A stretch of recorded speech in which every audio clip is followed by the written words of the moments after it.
지난 주말 의사협회가 대한문 앞에서 문재인 케어에 반대하는 집회를 가졌습니다. 결국 병원 수입과 직결되는 의료 수가 문제죠. 민항기 조종사들이 파업을 하면 귀족 파업이라는 비판 여론이 있습니다. 하지만 노동에 적합한 대가를 요구할 권리는 누구에게나 있는 거죠. 생존권이 중요하지 않은 직종은 없습니다. 의사협회가 하나의 이익단체로 자신들의 생존권을 위해 정부를 상대로 집단행동을 하는 것도 마찬가지입니다. 그들의 요구와 국민의료비 부담을 덜어주겠다는 정책적 목표 사이에 타협점을 찾아내는 건 정부의 숙제고 능력이죠. 제가 가진 불만은 그 비대위 구성입니다. 최대집 투쟁위원장은 박근혜 전 대통령 석방을 목표로 하는 태극기 혁명 국민운동본부 대표로 지난 10월 18일 대한문 집회 연설에서 촛불 시민을 종북, 좌익으로 매도했었죠. 또한 자유통일해방군의 현직 대표로 문재인 하야와 북한 폭격을 주장하고 있으며 의사협회 이름으로 배포한 소식지 만화 작가는 세월호 비하, 위안부 소녀상 비하로 문제가 된 작가였습니다. 집회에 참여한 의사들은 이 사실을 알고도 있나요? 모든 생존권 투쟁은 그 자체로 정치적이죠. 하지만 일베와 극우는 정상적인 정치의 범주에서 제외해야 하는 거 아닙니까? 김원준 생각이었습니다.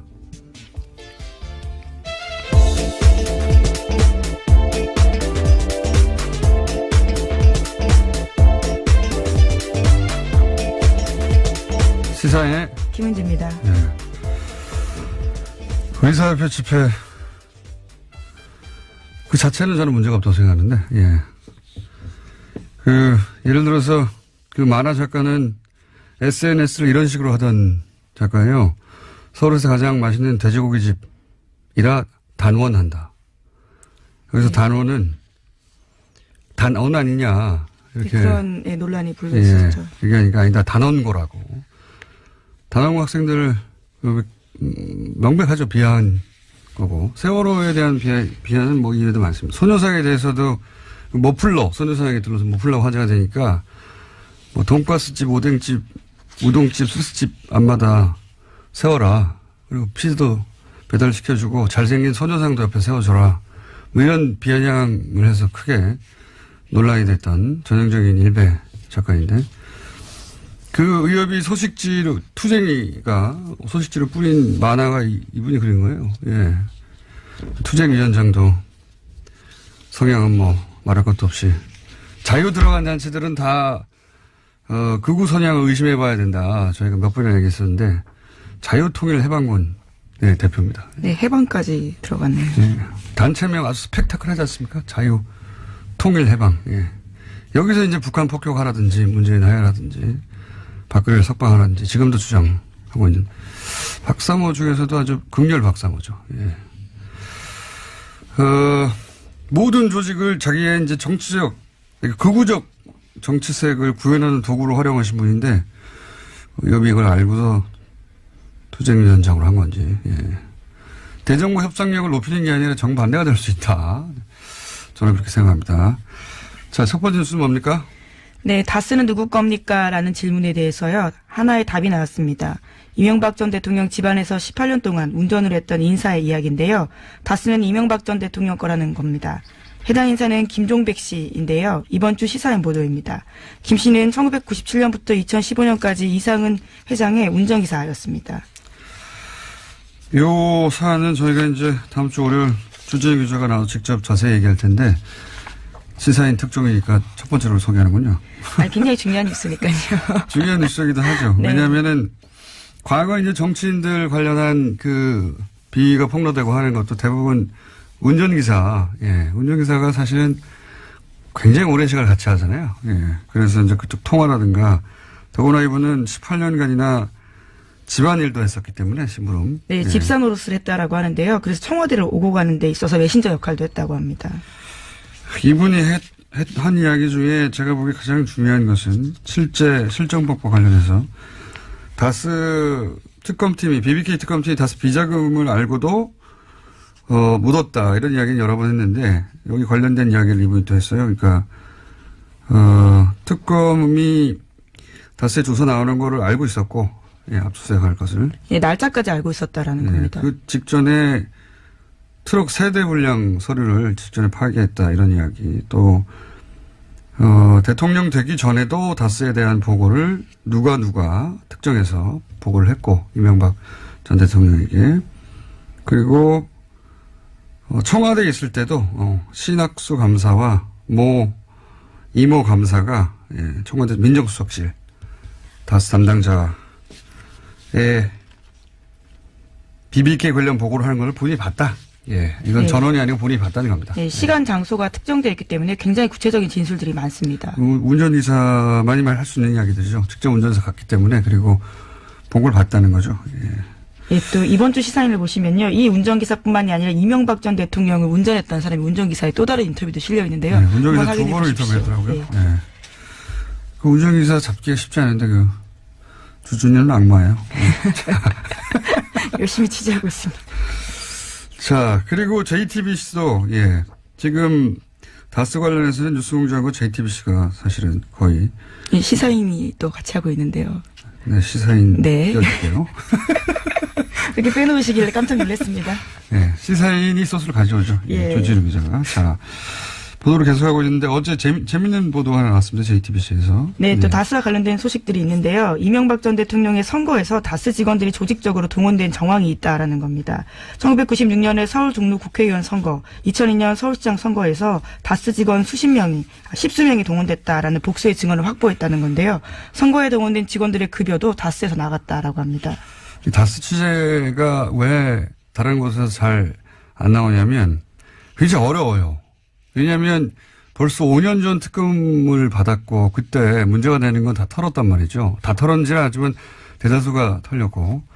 그러다 보니까 이 BBK 사건에 이런 건 10몇 년 전이고 5년 전에 이미 한번 특검을 받았던 곳이고 그리고 그때 대통령이 직접 커버를 했고 그러다 보니까 증거인멸이 굉장히 꼼꼼하게 잘 됐어요. 예를 들어 주진희 기자처럼 거의 10년 가까이 이 사안을 파고 있었다든가 그렇지 않으면은 새로운 사실 밝혀내기가 쉽지 않은 상황이다. 근데 이 JTBC가 어제 얘기한, 선거 때 다스 직원이 동원됐다. 다스의 주인도 아닌데, 게다가 그 급여는 다스에서 나갔다. 네, 돈도 줬다라는 거죠. 예, 이게 이제 실정법만 따지면 선거법 위반이지만 이제 공소시효는 그건 다 됐고, 중요한 건 그 실정법 위반 부분이 아니라, 선거법 위반 부분이 아니라, 이랬다는 얘기는 이제 다스 실소유주를 또 한 번 드러내는 정황인 거죠. 실소유주가 되면, 도곡동 땅의 주인이 되기도 하고, 그리고 BBK 주인이 되기도 하고, 동시에 그렇다면 옵셔널 벤처스의 주가 조작에 최소한 공범이 되는 건데, 그 실소유주가. 이건 공소시효가 나왔어요. 그리고 이제 120억 비자금 관련해서도 공소시효가 2월 말까지 남아있고. 네, 얼마 안 남았습니다. 요 사안들은 급여가 다스에서 나갔다. 이 자체가 중요한 게 아니라, 이런 공소시효가 남아있는 범죄의 정황 증거가 될 수 있는, 증인들이 될 수 있는 사안들인 거죠. 그리고 이제 더 재밌는 뉴스는 자서전 얘기도 나왔어요. JTBC에서. 네, 그렇죠. 좀 깨알 같은 뉴스인데요. 이명박 전 대통령의 자서전인 신화는 없다라고 있습니다. 95년에 발간됐는데 당대 베스트셀러였거든요. 그런데 당시에 다스가 나서서 대량으로 구매했다라는 겁니다. 저는 특히 재밌었던 증언이요. 다스 관계자에 따르면 직원들이 이 책에 이명박 대통령 사인을 대신했다라는 건데요. 이게 책이 너무 많아서 직원들이 차에다가 뒀을 정도였다라는 거고요. 남은 책들은 경주 지역에 무료로 나눠줬다라고 합니다. 왜 안 그랬겠어요. 예. 이거보다 더 재밌는 뉴스는 그 뉴스가 나올 때가 됐는데 2011년에 대통령 퇴임 직전에 영문 자서전이 나왔어요. 그때 이명박 전 대통령.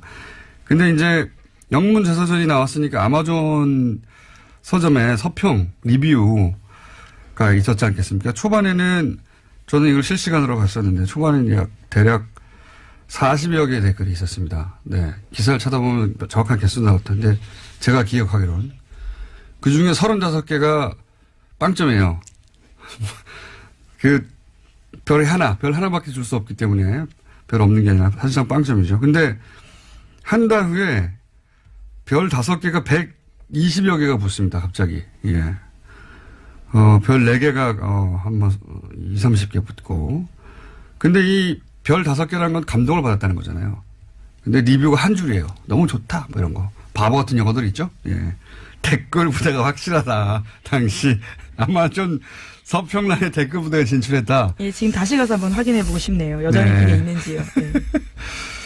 그리고 그 별 5개 준 한 줄짜리 댓글, 그러니까 리뷰를 쓴 사람들은 다 그게 첫 리뷰였어요. 가입하고. 예. 대량 가입해서 대량 리뷰를 썼다. 예. 그랬던 적이 있습니다. 그러니 뭐 책 사서 사인 대신하는 건 아무것도 아니죠. 아마존까지 가는데요. 자, 다음 뉴스는요. 네, 최순실 씨가 과거 EBS 사장 임명에도 개입했다라는 증언이 나왔는데요. 이 때문에 한국동계스포츠영재센터가 주최하는 행사에 EBS가 후원사였다라는 게 장시호 씨의 증언입니다. 어제 열린 이재용 삼성전자 부회장 재판 증인으로 장시호 씨가 나온 건데요. 특검이 영재센터가 EBS에서 후원받은 경위 알고 있냐라고 묻자 장시호 씨는 EBS 사장이 이모가 추천을 받아서 된 분으로 알고 있고 그 추천받은 분이 어쩔 수 없이 후원사로 들어온 걸로 알고 있다라고 이야기했습니다. 장시호 씨가 당사자로 지목한 사람은요, 우종범 전 EBS 사장이라고 합니다. 게다가 장시호 씨는 삼성 관련된 추가 증언도 했는데요. 지난해 10월 달에 사건이 본격적으로 보도되기 직전에 최순실 씨가 삼성에서 영재센터에 3차 후원금을 받으려고 시도했다라고 합니다. 새로운 사실들 몇 가지가 나왔는데, 왜 이제 국정원 부하직원은 구속되고 간부는 영장이 기각돼서 그 부하직원이 불만을 품고 국정원 가짜 사무실 건이 더 큰 건이 폭로된 바 있지 않습니까? 그렇죠. 댓글 TF가 폭로됐죠. 장시호 법적 구속의 메시지 효과가 이제 검찰 수사 협조해봐야 소용없다. 메시지 효과는 그런 거라고 저는 보는데, 이 법정 구속 역시 전혀 예기치 못한 나비 효과를 낼 수 있다라 생각이 드는 게, 이 영재센터 행사를 왜 EBS가 후원을 했느냐, 단독으로. 그리고 EBS 사장의 이력서가 최순실 회사에서 나왔다. 이런 보도가 있었던 적이 있어요. 네, 과거에 그런 보도 있었습니다. 그런데 실제로 우정범 전 EBS 사장이죠. EBS 사장을 최순실이 추천했다 하는 증언은 나온 건 처음이고, 그리고 삼성으로부터 돈을 또 받으려 했다. 이것도 처음이에요. 예. 나비 효과가 장시호 씨 입을 통해서, 예. 또다시. 그렇죠. 예기치 못한 나비 효과가 있을 수 있다. 장시호 씨 입을 주목해야 된다. 그런 생각이 듭니다. 자. 네, 우 전 사장 같은 경우는 과거에는 개인적으로 모르는 사이라면서 국회 나가서 의혹을 부인한 바가 있는데요. 장시호 씨가 이 의혹의 도장을 찍어준 거죠. 그리고 이제 삼성 관련해서도 아마 장시호 씨가 증인으로 채택되거나 할 수 있는데, 예. 기대됩니다. 예. 다음 뉴스는요?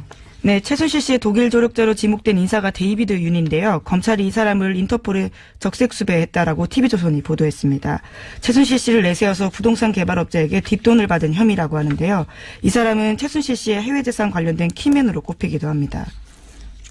요거는 국내에서 국내 개발업자와 3억을 나누고 성공보수 50억을 약속받고 하는 그런 혐의인데, 이분은 이제 오래전부터 최순실 사태 초기부터, 예, 독일에서의 재산 은닉, 그렇죠. 관련해서, 예. 예, 키맨이다. 안홍구 총장도 계속 주장을 했었고, 그런데 이제 독일이 아니라 한국에서, 이분이 거의 독일에서 평생 사신 분인데, 한국의 개발업자와 성공보수 50억을 놓고 이야기 나눌 만한 그런 커리어가 없어요. 그런데 이제 최순실 씨가 그 뒤에, 혹은 최순실을 팔아서 둘 중에 하나죠. 예.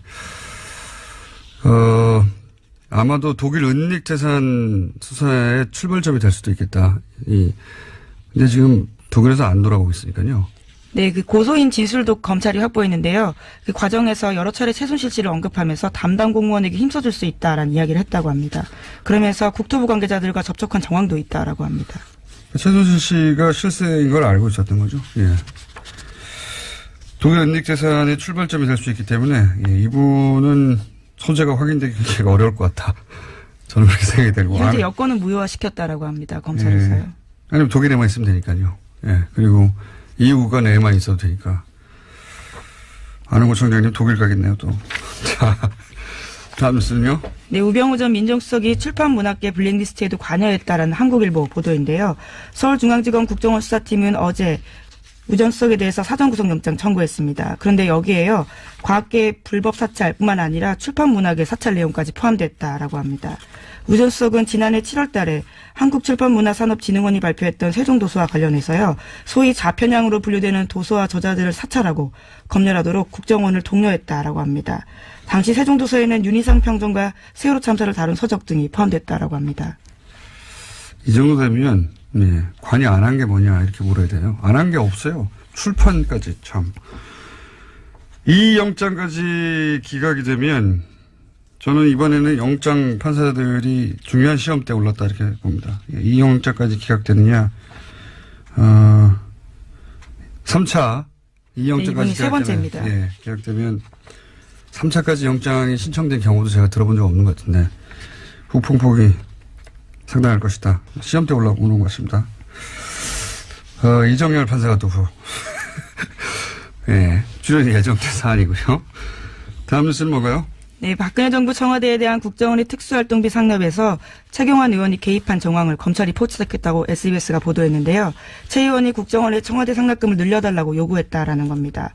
남재준 전 원장 때 매달 5천만이었던 청와대 상납금이 이병기 전 원장 때 1억 원으로 그러니까 2배 뛰거든요. 그런데 여기 배경에는 최경환 의원이 있었다라는 겁니다. 본인 1억 받은 거 외에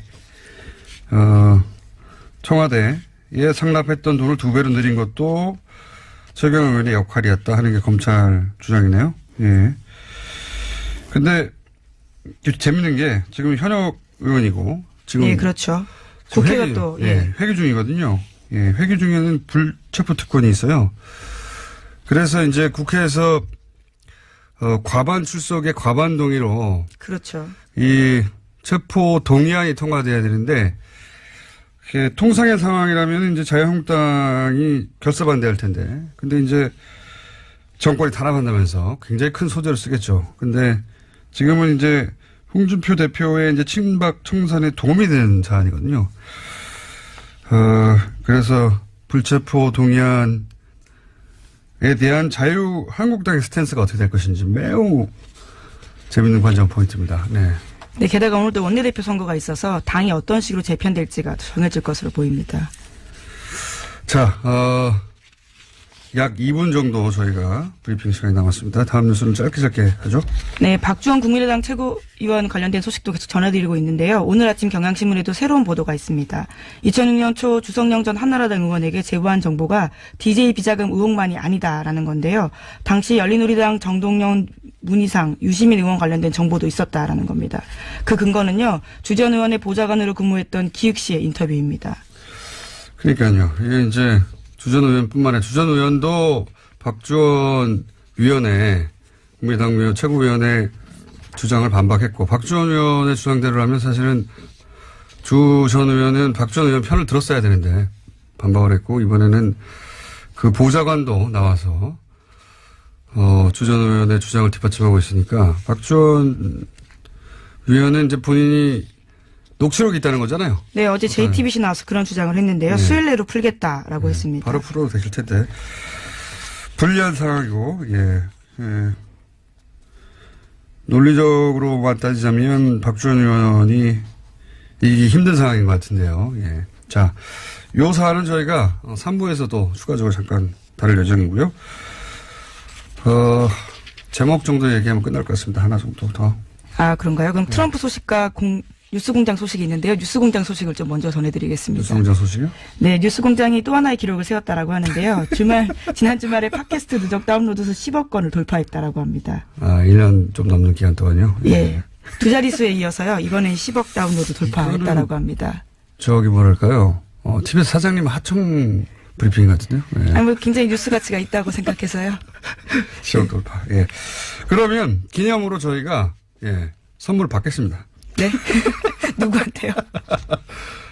보통은 이런 행사를 이제 청취자 여러분들을 향한 선물을 주는데, 저희는 이제 얼마나 좋냐, 이런 방송이 있어줘서 선물을 받기로 하겠습니다.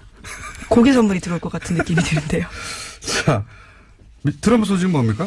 예, 성폭력 피해 고발 운동이 미투와 관련된 소식은 전해드린 바가 있는데요. 이와 관련해서 트럼프 대통령도 미투에 고발을 당했다라는 겁니다. 아, 성추행? 네, 과거에 그래서. 성추행을 당했다라고요. 여성들이 기자회견을 해서요. 미 의회 관련 조사를 공식 요구했다라고 합니다. 대선 기간 때도 그런 이야기 있었는데 이번에는 이제 미투 해시태그 운동, 성폭력 당했다는 여성들이 이제 스스로 커밍아웃하는 자기 입을 열기 시작한 그런 건데요. 해시태그 운동에 이분들 다 참여해서 의회 요청했다. 관련해서 재미있는 이야기들이 좀 있는데, 예, 러시아와도 관련된 이야기가 있고, 시간이 없네요. 재밌는데 다음 시간 내일 하는 걸로. 예. 여기까지 하겠습니다. 시사인의 김은지였습니다. 감사합니다. 자, 바로 이어서 어제도 저희가 돌발 영상 PD를 하다가 징계를 받았던 임장혁 기자와 YTN 이야기를 나눴었는데, 일반 기자의 입장을 들어봤고, 오늘은 노조 관련 얘기가 어제도 많이 나와서, 예. YTN, 언론노조 YTN 지부의 박진수 위원장 전화 연결해서 이야기 좀 나눠보겠습니다. 안녕하십니까? 네, 안녕하십니까? 네, 어제 기본적인 분위기 이야기는 나눴는데 왜 최남수 사장 내정자를 사내에서 반대하느냐 이야기는 나눴는데 이제 노조 관련해서는 이제 노조 대표가 아니다 보니까 답하기 어렵다 하셔가지고 저희가 보완 인터뷰를 하겠습니다. 자, 예. 비대 체제로 전환했다. YTN이 이게 무슨 의미입니까? 뭐가 달라지나요? 예, 정식 명칭 비상대책위원회고요. 네. YTN 산업이 이 체제 전환이라는 건 결국 회사가 위기라고 저희는 판단한 겁니다. 네. 지난 부적격자인 최남수 사장 내정을 막고 사내 적폐 세력들의 퇴진 없이는 더 이상 방법이 없다. 따라서 이를 위해서 구성원들과 함께 요구하고 주장하고 같이 힘을 모으겠다. 간단히 말하면 이제 총력 투쟁하겠다. 이것으로 보시면 되고요. 이것이 YTN 바로 세우기를 위해서 불가피한 선택이라는 것이 저희들의 판단이고 구성원들의 요구입니다. 게다가 MBC에서는 이제 그 사장이 선임됐고 KBS도 이제 예, 이사 한 분이 아마도 해임이 될 것 같으니까 예. 여야 숫자가 바뀌어서 KBS 문제도 일단락이 될 것 같은데요. 기대 보이는데 그런데 YTN에서 어제도 그 임장혁 기자가 잠깐 얘기하긴 했습니다만 노조의 공식 입장을 듣고 싶은데 최남수 사장 내정자를 반대하는 이유는 뭔가요? 크게 이제 두 가지로 설명드릴 수 있겠는데요. 첫 번째는 저희가 이명박근혜 정권 9년 동안 언론장악을 가장 고통받았던 언론사 아니겠습니까? 이런 곳의 사장의 최우선 과제는 이 구체제, 따라서 이 적폐청산을 어떻게 실행할 의지가 있는가와 변화와 개혁을 할 수 있는가 이 부분입니다. 그러나 이 부분, 이 최남수 내정자 입후보 때부터 저희는 반대했던 것이 이분이 YTN에 어려울 때 계속 두 번이나 뛰쳐나갔고 또 소위 이제 저희는 탈영병이라고 부르는데요. 탈영병. 회사와 조직에 대한 이해가 없고 재건을 할 적임자가 아니라는 판단입니다. 결국 그렇기 때문에 청산도 변화와 개혁도 어렵다는 것이 이제 저희들의 생각이고요. 주장입니다. 또 하나는 이분의 과거 행적인데요. 이분이 그 머니투데이 MTN이라는 경제방송 시절에 보도본부장, 부사장, 사장까지 역임을 했어요. 네.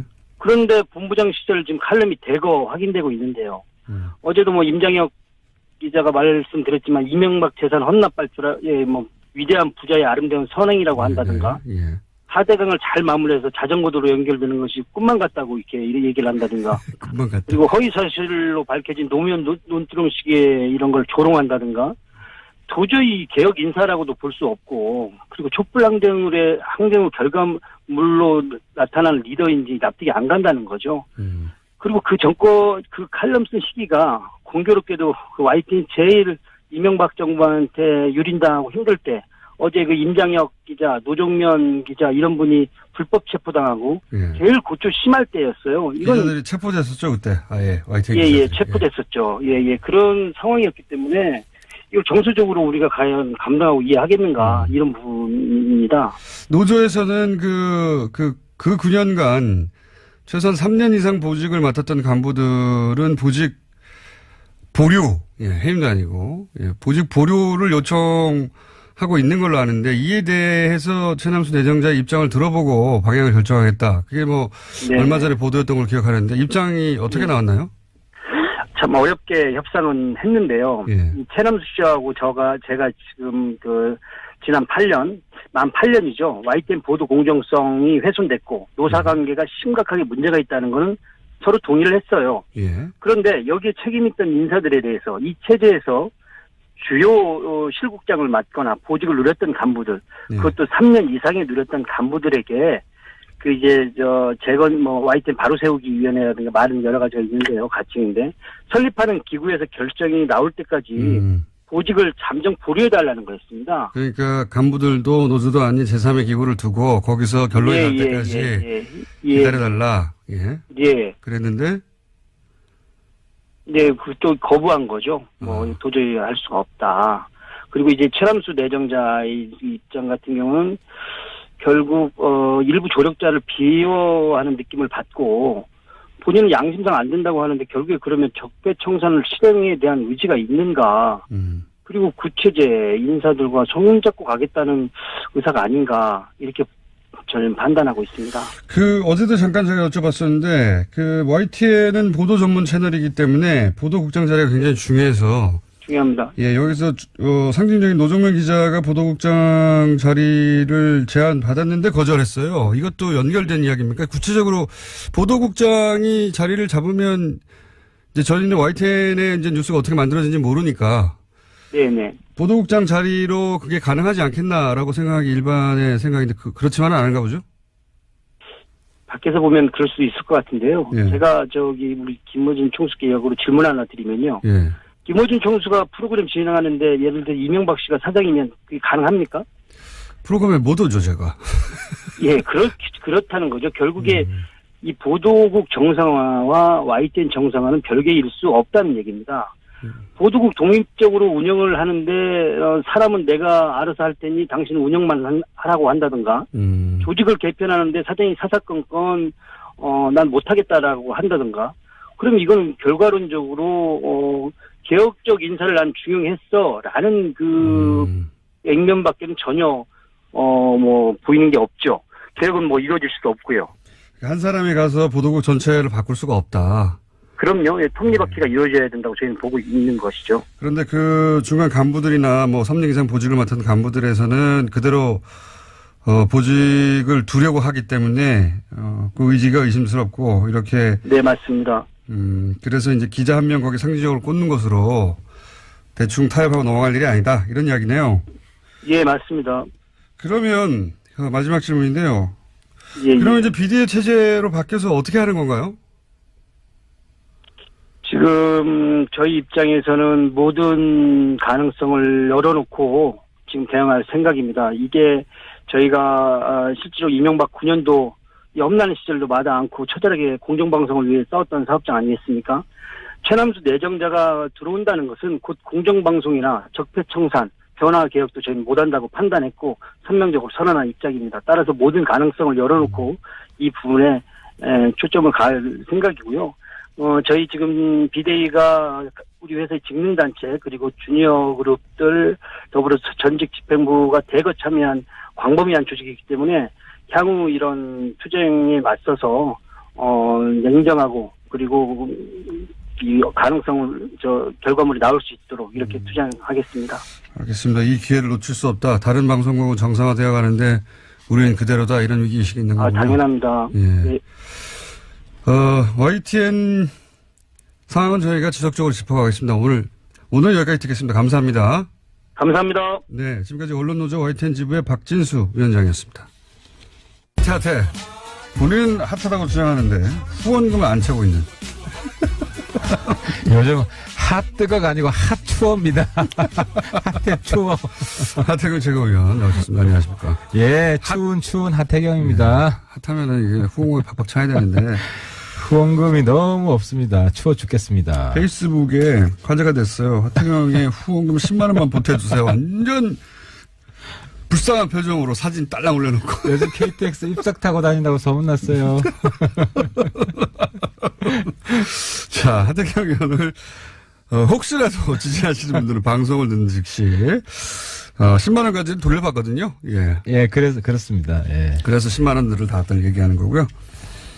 그리고 이제 오시자마자 잠깐 시그널 나간 사이에 그러니까 바른정당이 자유한국당으로 흡수된다 이런 얘기들이 많은데 그게 아니라 자유한국당에서 바른정당으로 오고 싶어 하는 분들이 여전히 존재한다. 지난번 일주일 전 방송에서 예. 제가 이제 한국당 의원 명단들 쭉 살펴보니까 예. 데려오고 싶은 사람 없더라라고 해서 제가 엄청난 항의에 시달렸습니다. 아, 설마. 아 진짜로 항의에 시달렸습니다. 그래서 나 가고 싶어라고 말하는 그 사람이 중에서 왜 내 이름 빼냐 네. 거명해 달라라고 한 분이 있어가지고 아, 그래요? 오늘 이 자리에서 말씀드려야 됩니다. 그러니까 지금 상황에서도 자유한국당에서 바른정당을 오고 싶어하는. 오고 싶어하는 간절히. 근데 못 오는 거 보고 비례대표인가 보죠? 너무 루치가 빠르죠? 너무 대단하시네. 비례고요. 네. 뭐 익히 아는 분들도 있을 텐데 좀 잊혀졌어요 최근에. 예, 예. 김연아 의원. 네. 김연아 의원께서 왜 내 이름을 빼냐. 음. 그래서 앞으로 우리 의총에도 참석하고 싶다. 연락해달라. 의총에 자유한국당 소속이지만 아, 바른정당 그렇습니다. 의총. 예. 바른정당 의총이야 뭐 길거리에서 아니 복도에서 만나면 의총 된다면서요. 아 근데 김연아는 정말 여장부예요. 알겠습니다. 얼마나 그 등살에 시달리는. 어느 날 한번 같이 바이 게스트로 해가지고 같이 한번 모시고 아 나오시죠. 좋죠. 예. 예. 김연아 굉장히 코너 좋아요. 안에서 내가 미니 코너를 하겠다고 해서 모시고 나와도 좋습니다. 자, 어쨌든 후원금 없다는 얘기 했고 돈 없다. 자, 이 통합의 파트너 대상자라고 생각할 때 국민의당에서 지금 난리가 났어요. 박주원 최고위원이 김대중 전 대통령 비자금 의혹 최초 제보자고 자료 제공자고 그렇다는 얘기가 벌써 무시고 10년 만에 다시 불거졌는데 우선 박주원 최고위원은 부인하고 있고 예. 그리고 그 자료를 건네받아서 결국 검찰 수사를 받아서 300만 원 벌금을 받았던 조승영 전 의원은 저격수였죠. 굉장히. 그렇죠. 예. 예. 이 두 분 다 이제 정보 개통해서 난다긴다 하는 분이었어요. 예. 조승영 의원은 무슨 소리냐. 검찰 기록에도 다 있고, 박지원 최고위원의 주장에 반박하고 있죠. 그렇습니다. 누구 말이 맞는 겁니까? 일단. 아 근데 국민의당은 좀 무시무시해요. 국민의당이요? 아니면. 네, 무시무시해요. 이 국민의당에 사건. 있는 분들. 지난번에도 정말 바른정당의 바른맨 입장에서 상상도 할 수 없는 바른맨. 문준영 증거 조작 지금 조작? 없는 사람 예. 꾸며가지고 예. 카톡 가짜 대화 만들어서 이유미 씨하고. 그렇죠. 그거 보고도 어떻게 저런 상상을 할 수 있느냐. 참고로 저는 다 무혐의 결론 났어요. 저도 문주정 리스트 뭐 이렇게 폭로한 게 좀 있는데 저는 아무 관계 없습니다. 증거 조작이랑. 근데 요번에도 보니까 박주원 최고죠. 예. 저도 헷갈렸어요. 박주원, 박지원, 박주선. 예. 다 다른 사람입니다. 이쪽에도 주성용, 주승용, 주호영 헷갈립니다. 네, 다 예. 다른 사람이고. 네. 그래서 박주선, 박지원은 현역 의원들이시고. 예. 지금 박주원은 최고위원이 안산시장 출신의 최고위원. 최고위원입니다. 현역 의원은 아니고 원래 위원. 근데 예. 박주원 이분이 홍준표 측근이에요. 그렇죠. 홍준표 경남도지사 할 때 선거할 때 캠프에 있었죠. 홍보단장인가 예. 했어요. 그래서 성완종 예. 그 돈하고도 연결돼 있죠. 연결돼 있는 분이에요. 검찰 라인이기도 하고. 완전히 빅마우스입니다, 이분. 그리고 빅마우스인데. 정보통으로 유명했던 분이고. 그렇죠. 예. 제가 볼 때 이분이 가지고 있는 리스트 엄청 많을 것 같아요. 그래서 이번에도 그게 다가 아니라고 또 얘기가 나왔죠. 그렇죠. 추가로. 예. 그래서 국민의당 내에서도 박지원이 어떤 폭탄을 터뜨릴지에 대해서 예. 불안해하는 분들이 있겠다. 이분 그래서 이제 거슬러 와서 왜 영입했냐까지 얘기가 이제 거슬러 가고 있는데. 그렇죠. 네. 근데 누구 말이 맞는 겁니까 지금? 남 탓할 게 아니라 예. 이분은 직선제로 최고위원이 된 분이에요. 그렇죠. 물론. 당원들이 뽑은 거예요. 근데 이제 그 당원들이 그 박지원 최고위원이 이제 친 안철수계로 분류되고 하니까. 본인은 이제 친한 결이라고 이제 표방을 네. 해왔죠. 왜냐하면 네. 최고위원 당선되기 위해서는 안 대표 표가 필요하니까. 어쨌든 영입도 안철수 대표가 했어요. 예. 근데 아무튼 네. 이번에 전 안 대표 칭찬 좀 할게요. 제가 욕 들을 것 같은데. 예. 지난번에 이유미 증거 조작 때는 막 허둥지둥 되다가 예. 실기하고 욕 다 들었잖아요. 예. 나중에 사과했는데 한참 타이밍 있다가 늦었고. 사과했고. 근데 이번에는 최고위원 바로 사퇴시켰어요. 알고 있었나요? 그러니까 신속하고 단호하게. 그러니까 제가 볼 때는 안 대표가 근데 그 파장이 다르지 않습니까? 그때는 문재인 대통령이라고 하는 본인의 정치적 라이벌이라고 본인은 생각하는 그 상대를 향한 것이었고, 이번에는 국민의당 존립이 흔들리는 거예요, 이건. 그래서 네, 스스로. 지난번에 안 대표 책사가 많다 그랬잖아요. 네. 요즘 안 대표 책사가 전 것 같은데. 왜냐하면 제가 반한국당 연대 해야 된다. 반문 연대 아니다. 며칠 뒤에 안 대표가 반한국당 연대다. 바른정당 연대는 성격을 분명히 했어요. 당분간은. 자유한국당이 해체되기 전에는. 그래서 예. 제가 이제 안 대표한테 팁을 하나 더 드리면 국민의당 내에서 DJ 정신을 훼손하는 사람은 가만두지 않겠다. 단호하게 선언해야 됩니다. 말하면 뭐합니까? 이미 이런 일이 벌어졌는데. 아니 최고위원 날렸잖아. 사후 약방문. 아 최고위원 이미 몰랐기 때문에 몰랐다고 쳐줘야지. 이걸 몰랐다고 쳐줘야지. 아니 이런 얘기는 사실 정가에서는 오래전부터 있었어요. 그거는 우리 정보통만 알지. 우리는 잘 몰라요. 최순실도 사전에 몰랐던, 우리 같은 사람 잘 몰랐던 거고. 근데 의원님만 모르는 겁니다, 그러면. 이번에 DJ 정신을 훼손하는 사람 단호하게 척결한다는 분명히 그리고 하고. 한 가지 오해라기보다는 이제 말장난이라고 그러는데 그걸 짚고 넘어가면 자유한국당과 통합한다는 게 아닙니다. 자유한국당 이후에 어떤 모델과 통합한다는 거지. 보수를 흡수하는. 그러니까 자꾸 반자유한국당이라고 그러니까 이게 보수하고는 연결 안 되나 보다 이렇게 자꾸 생각하는데 그게 아니라 국민의당도 그리고 아마도 바른정당도 자유한국당 이후의 보수 지형을 어떻게 거기서 서보겠다는 거 아닙니까? 또 자유한국당은 보수가 아니다. 그러니까 하태가 반자유한국당은 중요하지 않다는 거죠. 그 이후에 보수 지형을 내가 먹겠다 이거 아닙니까? 바른 보수. 예. 바른 솔직히 제가 볼 때는요. 박지원 대표도 보수고 안철수 대표도 보수예요.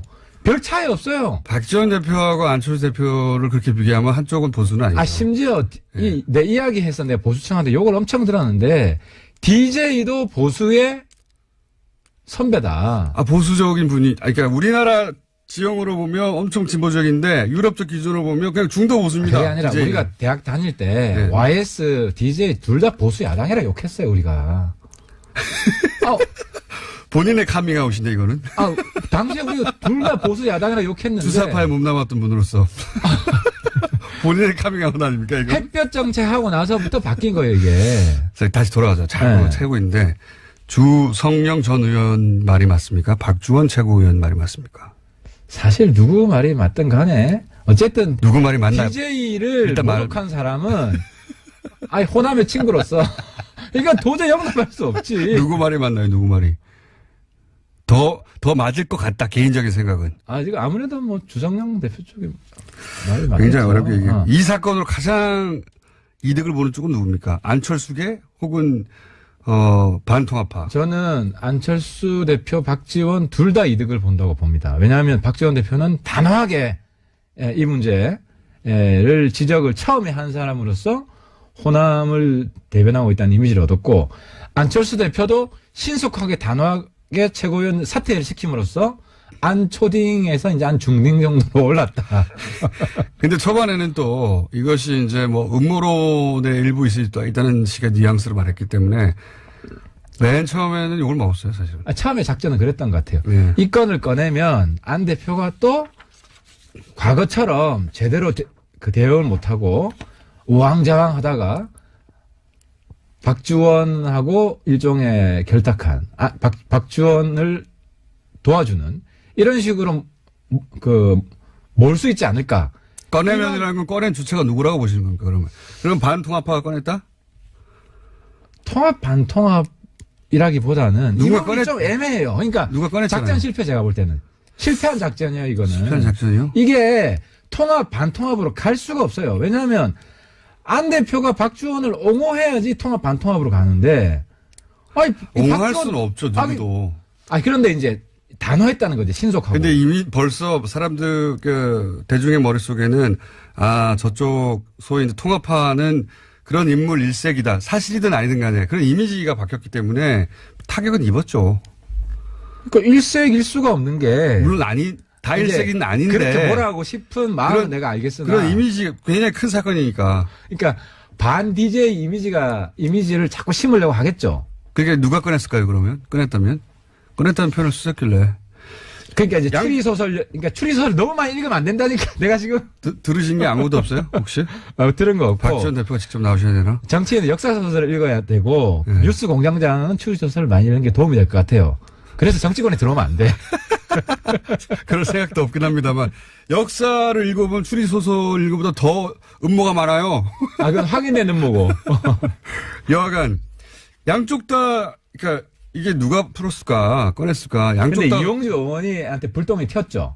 이용주 의원은 저희가 3부에 모십니다. 그래서 그래서 근데 이용주 의원하고 박지원 최고랑 가까운 것 같아요. 그래서 저는 지난번에 의심한 게 이용주 의원이 홍준표 비자금 관련한 녹취록이 있다. 네. 그 소스를 저는 박지원으로 의심을 했었어요.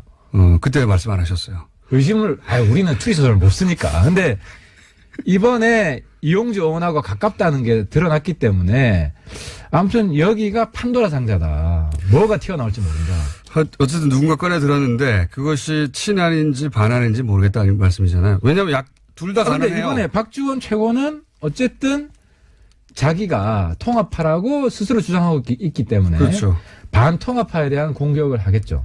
근데 이제 이게 반통합파가 통합하지 말라고 꺼낸 카드라고 해석하는 게 일반적인데 한편으로는 야 이걸로 갈라 쓰자 아예. 이거 빵 던질 테니까. 갈라설 명분이 안 되지. 이 진흙탕 싸움을 가지고 갈라선다면은 이상한 집단이 되죠. 갈라설 명분 이걸로 직접 갈라서지는 않겠지만 이게 이제 동력을 제공할 수는 있습니다. 제가 보기에. 근데 이제 문제는 뭐냐면 바른정당하고 통합하기 전에 터져준 게 너무 감사하다. 왜냐면 통합하고 난 뒤에 터졌으면 통합하기 너무 어려운 게 이게 터졌을 수도 있어요. 아니, 통합하고 나서 터졌으면은 이 감당이 안 돼요, 이게. 통합하고 나면 안 터졌죠. 달걀은 누구한테 유리한 겁니까? 박지원 대표에게 유리한 겁니까? 박지원 대표에게 유리한 거죠. 박지원 대표가 고마운 거죠. 확실히 이 정치 구단이에요. 그럼요. 대신 맞아줬다 내가. 달걀을 만든 순간 밝게 웃잖아요. 어머, 땡큐. 안철수 대표가 굉장히 아쉬웠을 것 같아요. 내가 맞았어야 됐는데. 안철수 대표가 달걀을 안 맞은 게 얼마나 다행이냐고 박지원 대표 머릿속에 획 돌아갔을 거예요. 어머, 땡큐. 정말 저는 많이 배웁니다. 그래서 많이 배우십니까? 80 넘어도 정치하는 분 있어야 됩니다. 우리 정치를 굉장히 풍부하게 해주시고. 페이스북 쓰시는 거 보세요. 20대요? 20대가. 정신 연령은 20대예요. 예. 선거나, 제가 이제 이분하고 얘기를 해보면, 선거할 때 진짜 피곤하잖아요. 선거할 때. 예, 선거 유세나 이럴 때. 선거 그렇죠. 때. 진짜 피곤하거든요, 후보들은. 제정신이 아니에요. 이분은 선거만 하면 너무 즐겁다고 힘이 나와. 에너지가 넘쳐 피부가 좋아지고 막. 그러니까 정치를 즐기는 분이세요. 그런 분입니다. 네, 정치를 즐깁니다. 그런 분인데 혹시 이 국면, 이 박주원 국면이 재신임까지 갈 거라고 보십니까? 어떻게 결론 날 거라고 보세요? 이 정도로 적당하게 무마된다? 이거를 재신임까지 몰고 가면 안 대표가 유리합니다. 왜냐면 명분이 약한 거를 과도하게 밀어붙이면 역풍이 불 수밖에 없고. 명분이 약하진 않아요. 호남에서는. 그러니까 박지원을 옹호했으면 당연히 재신임으로 가는데. 이런 정도의 연토력이야. 정치인이면 다 하죠. 그럼 잘했다고 합니까? 못했다고 하죠. 자, 하나 더 해야 되겠습니다. 오늘 시간이 짧고 늦게 오셨거든요. 네. 왜냐면은 KTX 제일 싼 시간대로 오시느라고. 첫 시간. 후원금이 떨어져가지고. 네. 그래가지고 한 10분 늦으셨어요. 자, 자유한국당 원내대표 한성교, 김성태, 홍문종 새 후보로 압축됐는데 우선 전망 그리고 희망 둘 다 얘기해 주세요. 한마디만 하면. 누가 될 것 같다 하고 누가 됐으면 좋겠다. 이 시사점은 결론은 홍준표 수령놀이 끝났다. 끝났다? 홍준표 포갑시대 끝났다. 끝났으면 좋겠다예요? 아니 끝났어요. 왜 끝났냐면은 친홍으로 분류되는 김성태 후보가 나는 친홍이 아니다. 그러니까 지금 친홍이라고 해봐야 득표에 전혀 도움이 안 된다. 라고 생각해서. 새 후보 중에 친홍 후보 아무도 없어요. 하지만 뒤쪽으로 손잡고 있는 거 맞잖아요. 그러니까 언제든 칠 수 있는 관계다. 그러니까 뒤로만 원내대표가, 손잡고 앞으로는 손 못 잡는 거죠. 그럼 전망 세 분 중에 한 사람 아마도 이게 결선 투표까지 갈 것 같은데. 제가 볼 때는 결선 투표에서 어떻게 결론납니까? 김성태 후보가 홍 대표를 하태하태처럼 때리면 된다. 아니 그럴 리는 없으니까. 자, 전망 누가 됩니까? 반쯤 때렸어. 누가 됩니까? 제가 된다고 하는 사람이 떨어질 것 같아가지고. 상관없잖아요. 제가 확실한 거는 한성교 이주영 팀 혹은 김성태 팀이 되는데 그거 누구나 할 수 있는 근데 얘기고요. 김성태 팀이 네. 잘못 러닝메이트를 골랐어요. 저 누가 러닝메이트가 됐으면 좋겠다. 한선교, 홍문종. 저는 사실 둘 중에 누가래도 네. 저랑 다 뭐 우호적인 관계여서 반홍연대가 아무런 강화되고 예언도 없이 하태경 의원이었습니다. 감사합니다. 예, 히읗이 됩니다.